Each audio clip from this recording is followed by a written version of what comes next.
오늘 읽은 말씀을 가지고 지금은 이라고 하는 제목으로 우리 하나님의 말씀을 함께 듣게 되는 시간이 되기를 바랍니다. 요나서 그리고 나훔서 이 성경을 보면서 저희가 하나님께서는 육신적으로 하나님의 백성이라고 말하는 자들의 판단이 어떠하든지, 사실 육신적으로 하나님의 백성이라고 하는 옛 이스라엘이든 오늘날 기독교인이든 다 하나님의 은혜로 구원을 받고 하나님의 백성이 되었고 거룩한 족속이 되었는데, 개구리가 올챙이적 시절을 기억하지 못한다고 원래 내가 어떤 상황이었는지, 원래 내 운명이 어떻게 하나님의 진노 아래 들어갈 수밖에 없었던 존재였는지를 잊으니까, 그걸 잊어버리니까 나는 거룩한 백성이고 저 사람은 더러운 이방인이다. 나는 하나님의 성도고 저 사람은 마귀의 자녀인데, 세상에 속한 사람인데, 죄에 속한 사람인데, 그 사람이 나를 핍박하니까 하나님, 감히 하나님의 백성을 이렇게 못 살게 굽니다. 벌을 내려주세요. 하나님의 백성이어도요, 하나님의 마음을 모르면 선지자여도 목사여도요, 총회장이어도요, 아무런 상관이 없습니다. 그것이 우리의 속마음의 어떠함을 결정하는 것이 아니라 하나님의 말씀에 하나님의 마음에 얼만큼 동화되어 있느냐.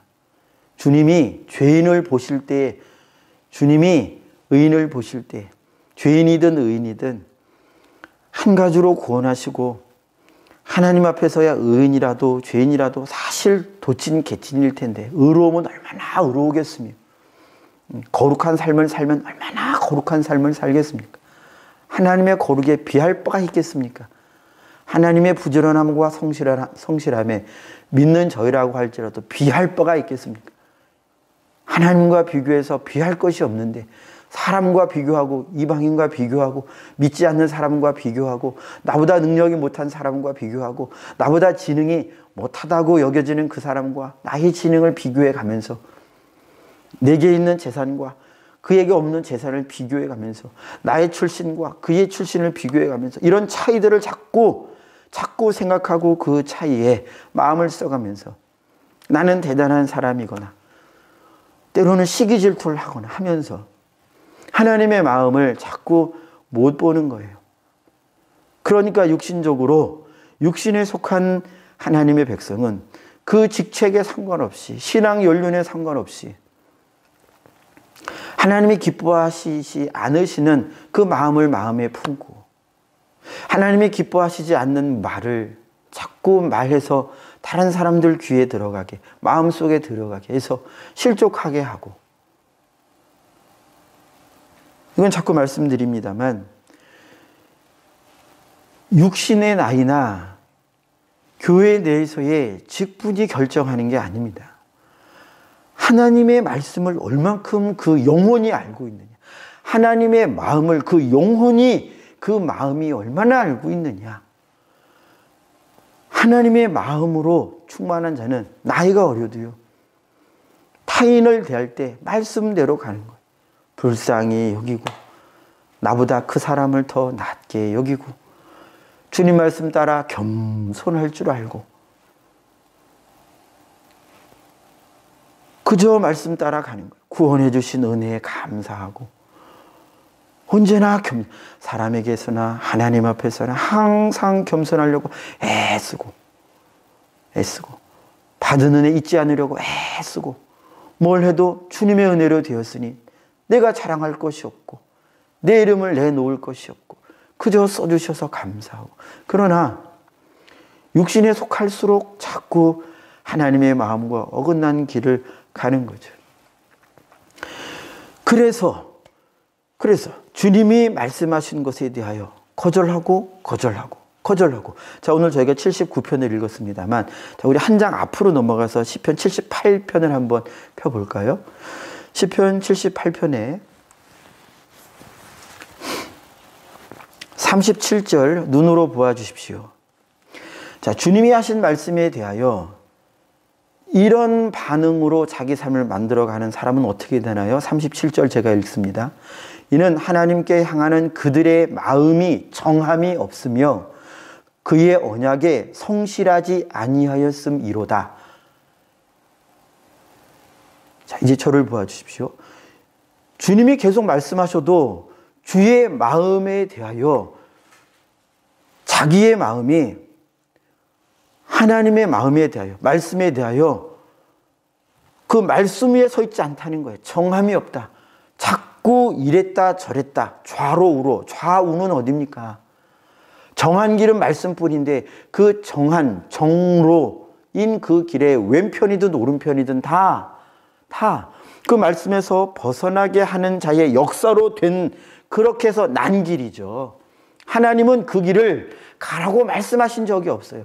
항상 내 말대로, 내 뜻대로, 내 원함을 너희가, 내 생각을 너희가 알아서, 내 마음을 너희가 알아서. 그래서 주님이 그분의 생각을 일러주시고 그분의 마음을 일러주시고, 요나야, 너는 박농쿨, 너에게 이익이 되는 그 박농쿨에 너는 마음을 쏟고 그것 때문에 나에게 대들고 속내고 하지만, 요나야, 내 마음은 이렇게 네가 원수 삼을 수밖에 없는 그 이 니느웨 백성들 참 죄인인 거 나도 알지만, 그러나 이들도 구원받기를 원한다는 거예요. 주님의 마음은. 이 마음은 저희들에게나, 영적으로 어린 자들에게나 영적으로 성장한 자들에게나 믿지 않는 자들에게나 주님은 동일하게 긍휼의 마음을 품으셔서 그 마음을 주시려고 하는데 자꾸 거절하는 거예요. 자꾸 거절해요. 그래서 그의 언약에 성실하지 않아요. 한두 번 그럴 수 있어요. 저희는 연약하기 때문에 우리는 마음이 이리 갔다 저리 갔다 반드시 당신의 자녀라면 말씀하세요. 이사가, 그거 아니지. 너 그렇게 말하면 안 되지. 요나야, 너 그렇게 말하면 안 되지. 너 그렇게 마음 생각 품으면 안 되지. 내 마음은 이런데, 이사가. 내 생각은 이런데. 오라는 것입니다, 주님. 그러나 계속, 만약에 요나가 계속 그렇게 갔다. 끝까지 주님의 마음에 동의하지 않고 주님의 생각에 동의하지 않았다. 저라도, 누구라도요. 그러면 어떻게 되겠습니까? 시편 78편 38절에 보면 주님이 큰 긍휼을 가지신 분인데요. 자, 오직 하나님은 긍휼하심으로 죄악을 덮어주시어 멸망시키지 아니하시고 계속 참으시죠. 니느웨에게 대하여서도 심판을 내리기 직전까지 참으시면서 요나를 보내신 것이죠. 다시 죄에 빠져들어갔을 때에도 나훔을 통해서 또 회개하라고, 회개하지 않으면 이와 같이 될 것이라고 분명히 말씀을 하시는데요.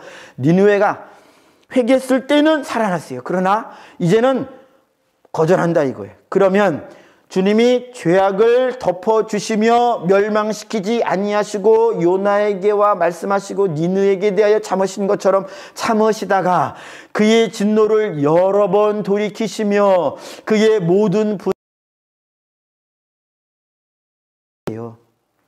징계를 하실 때에도 39절에 보니까 그들은 육체이며 가고 다시 돌아오지 못하는 바람임을 기억하셔서, 그래서 징계를 하실 때에도 우리의 죄에 합당한 벌을 내리시는 것이 아니라 우리를 불쌍히 여기셔서 그저 그 이 정도 시험이면 견딜 수 있는 그 시험으로 완전히 무너지고 깨어질 그런 시험과 그런 채찍질, 그런 징계를 주시는 게 아니라 우리가 견뎌낼 수 있는 정도, 그래서 돌이키기를 바라시는 주님의 마음을 깨달을 수 있는 정도로 이렇게 그 진노를 다 쏟으시지 않으시고 저에게와 우리 백성들에게 해주시는데, 우리가 이때 돌이켜야 되는데요.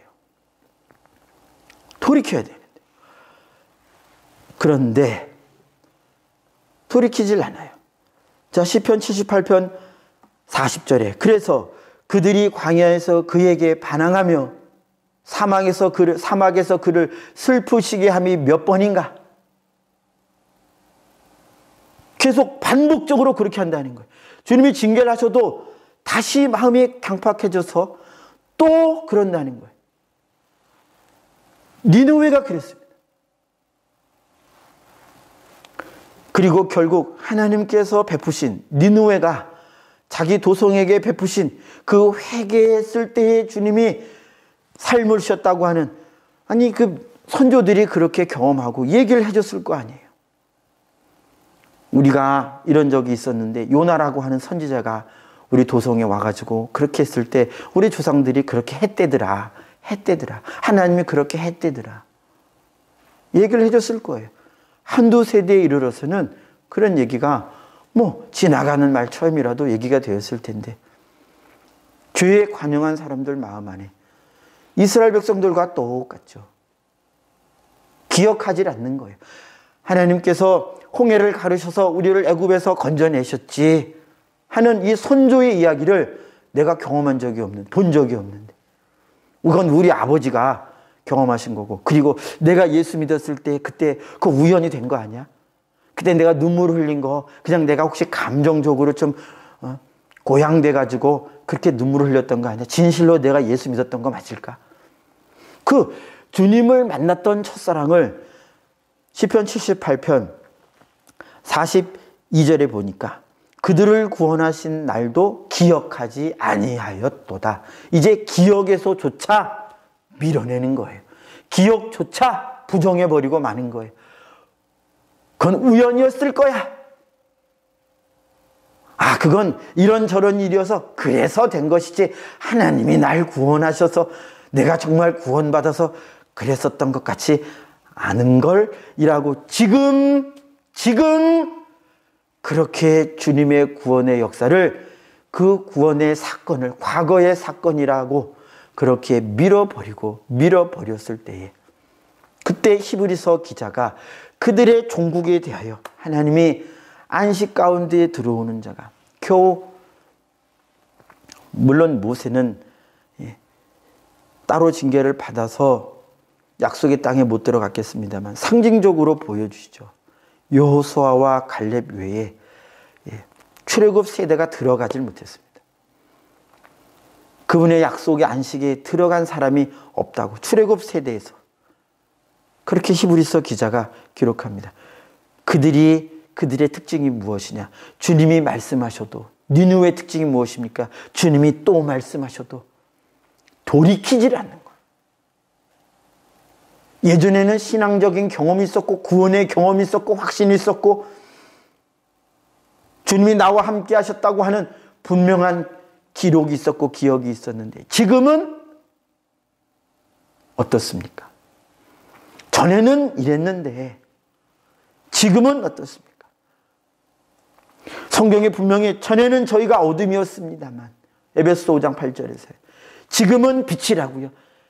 빛의 자녀가 되었다고요. 그러니까 거기에 합당한 삶을 살아야 한다고 말씀을 해주셔도 내가 언제 어둠이었었던가?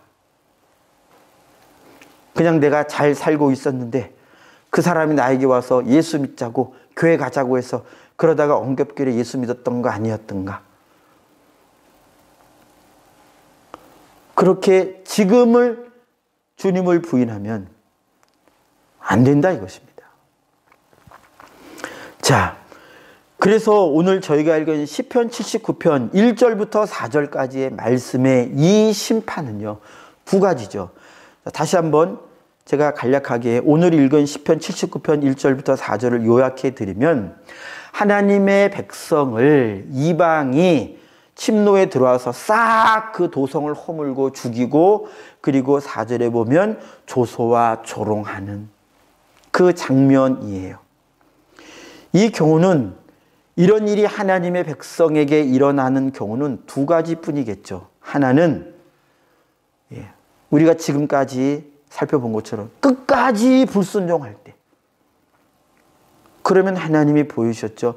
출애굽 세대에게도 행하신 일을 똑같이 그 다음 왕정 시대에서도요, 이스라엘의 멸망을 통하여 보여주셨는데 유다도 또 그걸 보면서도 돌아오질 않아요.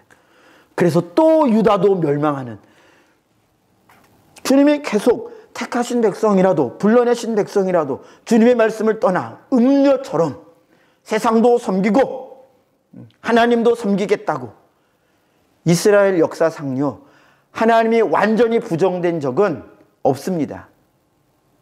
역사적으로요. 하나님도 섬기고 이방도 섬긴 게 문제였어요. 여호와의 전에다가 바알과 아스타롯 이것들을 세워, 거룩한 곳에 이 더러운 것들을 세워, 이들도 우리 하나님이지, 이걸 하나님이 금지하시고 진노하셨던 거예요. 그래서 주님이 나 외에 다른 신, 이스라엘이 하나님을 떠나 타락했다 한 때에는요, 하나님을 완전히 부정한 적이 없어요. 그저 하나님도 신, 다른 것도 신, 하나님으로만은 안 되지, 부족하지. 그렇게 해가지고 온갖 잡신들을 하나님 자리에 반열에 올렸던 것이 이스라엘의 타락이었고요. 그렇게 자기의 신랑이 버젓이 있는데 다른 자를 신랑 삼는 신부된 이스라엘. 그래서 음녀라고 하는 거예요. 음녀. 신랑이 있는데, 신랑이 죽은 일이 없는데, 생생하게 살아있는데 다른 자를 남편으로 삼는, 그래서 이스라엘이 음녀가 되는 거예요. 음녀가 되었어도 주님이 말씀하시 돌아와라. 돌아와라. 그러면 안 된다. 그래서 끝까지 회개하지 않으면 심판이죠. 심판입니다. 예수님도 말씀하셨잖아요. 자기가 하나님의 백성이라고 그렇게 다짐해 자랑하고 확신했던 이스라엘 사람들에게 너희가 이 성전이 아름답다고 보느냐 자랑하냐? 이 성전 위에 돌 하나도 남지 않을 만큼 확실하고 철저하게 심판받을 것이다. 다 망할 것이다. 역사가 계속 반복되는 것입니다. 육신적으로 하나님의 백성이라고 하는 것은 사실상 무힘이에요. 그것은 아무런 힘이 없습니다. 마음이, 속사람이 하나님의 백성이어야 해요. 그럴 때도 이런 일이 있을 수 있습니다. 그러나 그것은 하나님의 말씀에 불순종해서 받는 심판과는 다른 차원이죠. 완전히 다른 차원이죠. 주님의 거룩한 신부인데 이런 일을 당한다? 침노를 당하고 목숨을 빼앗기고 가진 것을 탈취당하는 조롱과 멸시를 당한다? 주님 말씀하셨죠. 주님의 이름으로 말미암아 예수님의 말씀을 잘 따라가는데 이런 일을 당할 수 있다. 예. 그래서 불순종해서 멸망받을 수 있고요. 하나는 핍박당하기 때문에 멸망받을 수 있습니다. 예수님도 이런 차원에서 아버지의 말씀에 대하여 절대 순종해가는 거룩한 신부로서, 거룩한 하나님의 아들로서 그 길을 꿋꿋하게 갈 때 육신적으로 멸망받는 핍박이 일어나는 것을 보여주셨죠. 바울도 제자들도 다 보여줬습니다. 예. 주님 안에서 거룩하게 사는 자는 반드시 세상으로부터 오는 핍박을 받게 될 것이라고요. 그래서 이 길이 너무 좁고 육신적으로 감당하기가 힘들기 때문에 주님이 기도해서 주의 힘을 받지 않으면, 주님이 도와주시는 그 강력한 보호, 주님 주시는 평안을 힘입지 않으면, 맛보지 않으면 세상으로부터 오는 유혹과 내 육신의 판단을 통해서 들어오는 그 생각들을 이겨낼 수가 없어요. 물리쳐낼 수가 없습니다. 왜요? 그 생각이, 내 육신의 생각이 그 생각을 만날 때에 하나님의 생각이 충만해야 그 생각을 밀어낼 수 있는데요. 하나님의 생각이 내 생각에 충만하지 않으면 그 생각이 쑥 들어오는 거예요. 세상 생각은요, 논리적입니다. 합리적이에요. 이치에 맞기 때문에 육신으로는 그 이치를 거절할 수가 없어요. 예를 들어 보겠습니다. 당신은 이제 곧 죽을 것입니다. 의사가 그렇게 진단을 했습니다. 정리하세요.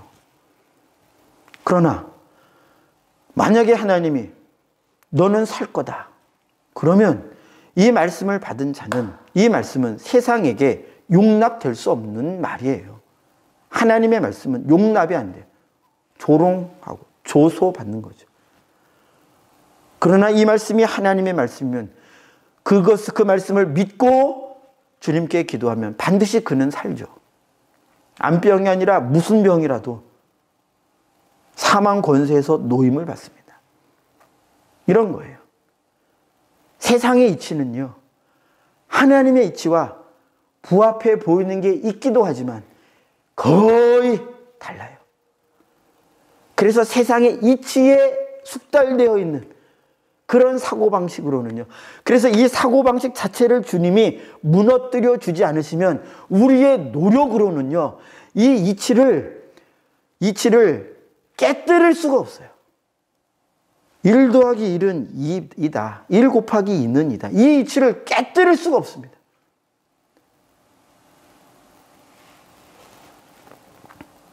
그래서 세상의 핍박을 못 견디는 겁니다. 육신의 이치는 그래요. 육신의 이치는 고통이 오면 그걸 벗어나려고 합니다.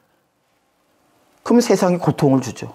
물질을 빼앗든 명예를 빼앗든 신체의 자유를 박탈하든 그런 고통을 통해서 부인해봐. 그러면 넌 더 이상 고통받지 않을 거야. 그러니 육신은 부인하고 싶은 거예요.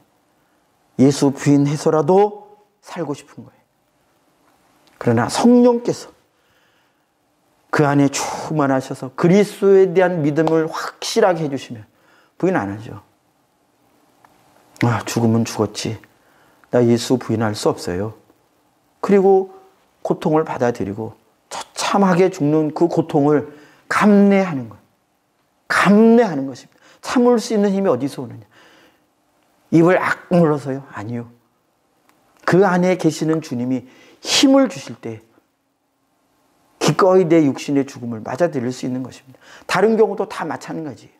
사상에 속한 것이든 습관에 속한 것이든 생각에 속한 것이든 논리에 속한 것이든 고통에 속한 것이든 무엇이든 하나님 나라는 그래서 하나님의 능력이신 성령이 아니면 이 핍박을 감당할 수 없죠. 이렇게 핍박이 징벌로서 이런 1절부터 4절의 상황이 올 수 있고요. 또 하나는 핍박의 상황으로서 이 1절부터 4절의 내용이 똑같이 하나님의 백성들에게 올 수 있습니다. 그러나 어느 경우든 약속의 말씀이 마음 안에 살아있는 자들만이 진정으로 이러한 외적인 어려움들을 이겨낼 수가 있습니다. 이런 상황 가운데서도 믿음을 저버리지 아니하고 목숨을 저버릴지언정 내 모든 것을 박탈되는 것을 감수할지언정 주를 향한 믿음을 부인하지 않을 수 있는 거예요. 성령의 능력으로 되는 것이죠. 그래서 마음이 하나님께 붙어 있느냐, 마음이 하나님의 거룩한 그리스도의 거룩한 신부로서 그렇게 나는 준비되어 있느냐, 지금 나는 그런 신부이냐, 이게 중요합니다. 지금 내 심령은 그리스도의 순결한 신부로서 계속 준비되고 있는, 이게 중요한 거예요. 육신적인 것은 거의 의미가 없습니다. 거의. 의미가 있는 것은 우리 속사람이에요. 지금 내 속사람이에요. 지금 내 속사람. 아까도 말씀드렸습니다만, 성경 말씀 통해서 보았습니다만, 이전에 경험했던 그 출애굽의 사건도요, 시간이 지나서 그게 기억의 저편에 있는 것이 되면 그냥 기억 저편에 있는 것으로 되어버리고 말 뿐이라면 지금 나는 위험천만한 사람이라는 것입니다. 과거가 중요한 게 아니고 지금이 중요한 거예요. 지금 내가 주의 사람이냐, 지금 내가 주님을 기뻐하며 주의 기쁨이 되고 있는 사람이냐, 이것이 중요합니다. 자, 그래서 5절, 6절 말씀에, 10절 말씀에는 이방 민족에 대한 하나님의 백성을 찬탈하는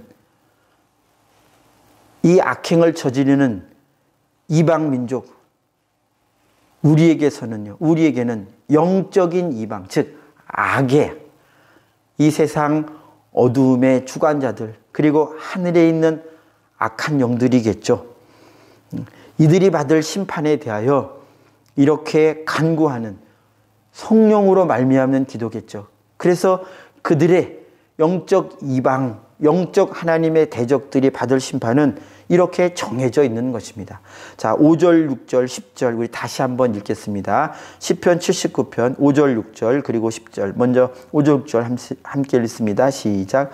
여호와여 어느 때까지니까 영원히 노하시리이까 주의 질투가 불붙듯 하시리이까 주를 알지 아니하는 민족들과 주의 이름을 부르지 아니하는 나라들에게 주의 노를 쏟으소서. 아멘. 10절 함께 읽습니다. 이방 나라들이 어찌하여 그들의 하나님이 어디 있느냐 말하나이까 주의 종들이 피 흘림에 대한 복수를 우리의 목전에서 이방 나라에게 보여주소서. 아멘.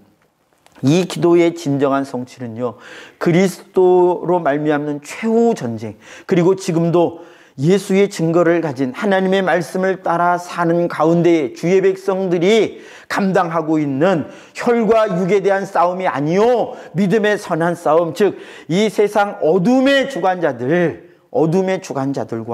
하늘에 있는 악의 영들에 대한 이 싸움을 감당하고 있는,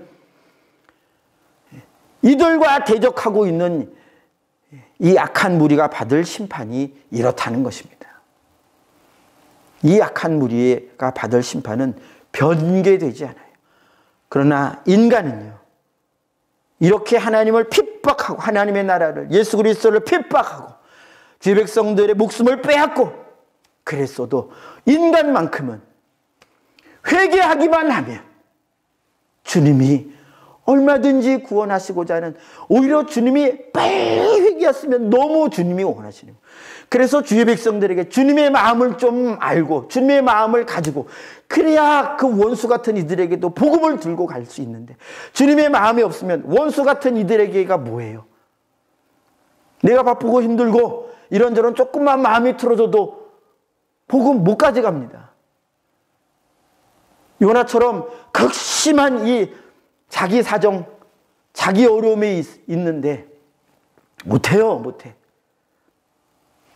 안 되는 것입니다. 그러나 어떻게 하겠어요? 주님이 전도라고 하는 이 사람들이 보기에도 미련스러운 방법으로 믿는 자들을 구원하시기를 기뻐하셨는데요. 그러니까 저에게나 우리 성도님들에게나 온 하나님의 백성들에게 원하시는 것이 주님의 마음을 좀 알아달라는 거예요. 주님의 마음을 알면, 그러면 내 마음 안에, 저 여러분들 마음 안에 주님의 마음이 만약에 풍성해지면, 그러면 내가 가졌던 인간적인 마음, 상처, 그런 기억, 아픈 기억, 지금 여러 가지 차이들, 이런 격차들, 이런 것이 문제가 되지 않고 갈 수가 있는데, 주님의 마음이 있다면, 그렇지 않다면 그들은 어쩔 수 없이 주의 진노에서 어떻게 벗어날까요? 전하는 자가 없으면 어떻게 복음을 들으며, 복음을 듣지 못하면 어떻게 영원한 생명을 얻을 수 있을까요? 주의 마음이 없으면 당연히 너희들은 심판받아야지. 요나처럼 주님, 저들은 당연히 멸망받아야죠. 바울처럼 하나님, 당연히 저 예수 믿는 자들은 당연히 다 죽임 당해야 되죠. 그 육신에 속해 있으면 이런 못된 기도를 하는 거죠. 주님이 기뻐하시지 않는 기도를 기도라고 하는 거예요.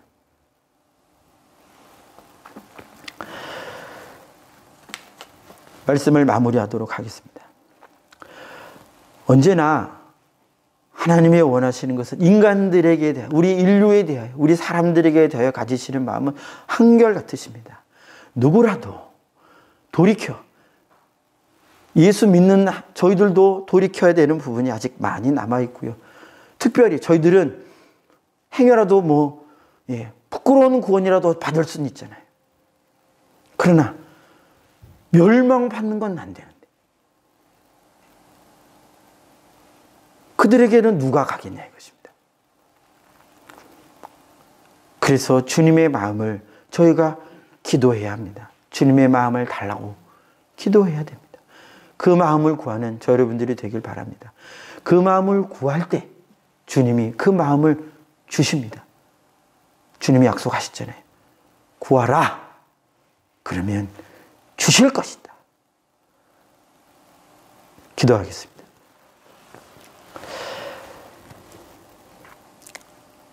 저희는 연약합니다. 어리기도 합니다. 주님의 장성한 그 모습을 성경을 통해서 읽어갈 때면 주님의 모습과 내 모습이 얼마나 차이가 있는지 안타깝기 그지없습니다. 주님, 불쌍히 여겨주셔서 주의 마음, 온 인간들을 향한, 인류를 향한 악한 자에게 속아 자기가 어디로 가고 있는지 알지 못하는 이 깜깜함에 사로잡혀 있는 이 인류를 향한, 이 영혼들을 향한 주님의 애타는 마음, 주님 저희에게도 부어주시옵소서. 그 마음 가지고 주님께서 명하신 그 말씀들을 살아가며, 그리고 주의 복음 예수 그리스도의 생명의 이름을 사랑하여 전해줄 수 있는, 그렇게 그들에게 다가갈 수 있는 하나님의 백성 저희가 되도록 하나님 은혜 내려주시고, 주님 이것을 위하여 애써 기도하는 주의 백성들 되도록 하나님 힘을 주시옵소서. 예수님의 이름으로 기도하옵나이다. 아멘. 하늘에 계신 우리 아버지여, 이름이 거룩히 여김을 받으시오며 나라가 임하시오며 뜻이 하늘에서 이루어진 것 같이 땅에서도 이루어지이다. 오늘 우리에게 일용할 양식을 주시옵고, 우리가 우리에게 죄 지은 자를 사하여 준 것 같이 우리 죄를 사하여 주시옵고, 우리를 시험에 들게 하지 마시옵고 다만 악에서 구하시옵소서. 나라와 권세와 영광이 아버지께 영원히 있사옵나이다. 아멘. 자, 우리 들으신 말씀 기억하시면서 우리 한 번 더 주여 외치고 기도하실 텐데요. 자유롭게 기도하시다가 귀가해 주시면 감사하겠습니다. 우리 함께 이렇게 기도하기를 원합니다. 하나님, 주의 마음을 주옵소서. 주님의 마음을 읽었어도 주님 내 마음에 잘 와 닿지가 않는데 주여 도와주셔서 주님이 멸망하는 인간들을 향하여 가지신 예수의 마음, 그 충만하고 그 간절하고 그 애타는 마음, 주님 나도 깨달아 할 수 있도록 주의 마음을 주시어 그 마음을 가지고 이 땅 가운데에 주님 마음 흡족하게 하여 드리는 삶, 그 삶 살아갈 수 있도록 하나님 그 마음 가지고 살아갈 수 있도록 은혜 내려 달라고 우리 주 한번 외치고 기도하겠습니다. 주여